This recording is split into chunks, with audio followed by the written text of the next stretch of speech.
6 p.m. Christmas Eve, 2008. It was the last hour of the last day that it was possible. We would have gone bankrupt 2 days after Christmas otherwise.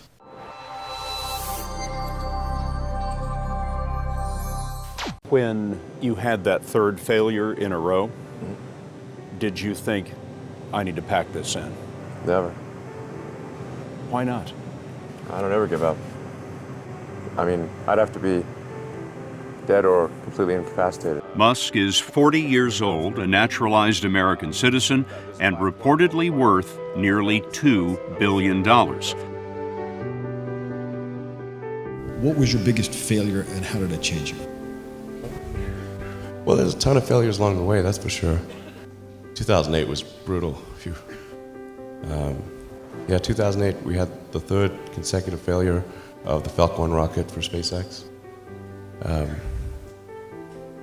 Tesla almost went bankrupt. We closed our financing round 6 p.m. Christmas Eve, 2008. It was the last hour of the last day that it was possible. We would have gone bankrupt 2 days after Christmas otherwise.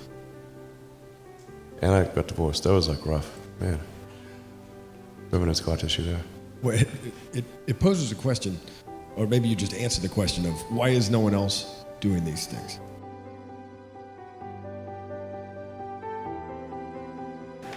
What's your pain threshold?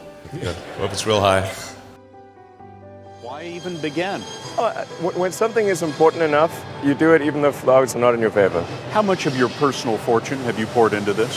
$100 million. $100 million Yes. into something that you did not believe would work at the beginning. Yes. And one of the most difficult choices I have ever faced in life was in 2008. I think I had maybe $30 million left, or $30 or $40 million left in 2008. And I had two choices. I could put it all into one company, and then the other company would definitely die, or split it between the two companies. But if I split it between the two companies, then both might die.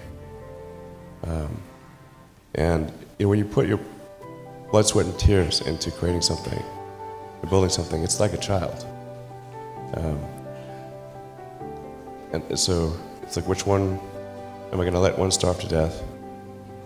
I couldn't bring myself to do it, so I split the money between the two. Fortunately, thank goodness, they both came through. You know, there are American heroes who don't like this idea. Neil Armstrong, Gene Cernan have both testified against commercial spaceflight and the way that you're developing it, and I wonder what you think of that. I was very sad to see that because those guys are, those guys are heroes of mine, so it's really tough. I wish they would come and visit and see the hardware that we're doing here. And I think that would change their mind. They inspired you to do this, didn't they? Yes. And to see them casting stones in your direction. It's difficult. Did you expect them to cheer you on? So they're hoping they would. A lot of people want to know, you're managing 3 or 4 companies now, each of them trying to do something revolutionary, each of them challenging a business that has historically been regarded as impossible to challenge or disrupt. How do you prioritize? I think that a lot of times people think like creating a company is going to be fun. I would say it's not. It's really not that fun. I mean, there are periods of fun. Starting a business, I'd say number one is have a high pain threshold. That's it.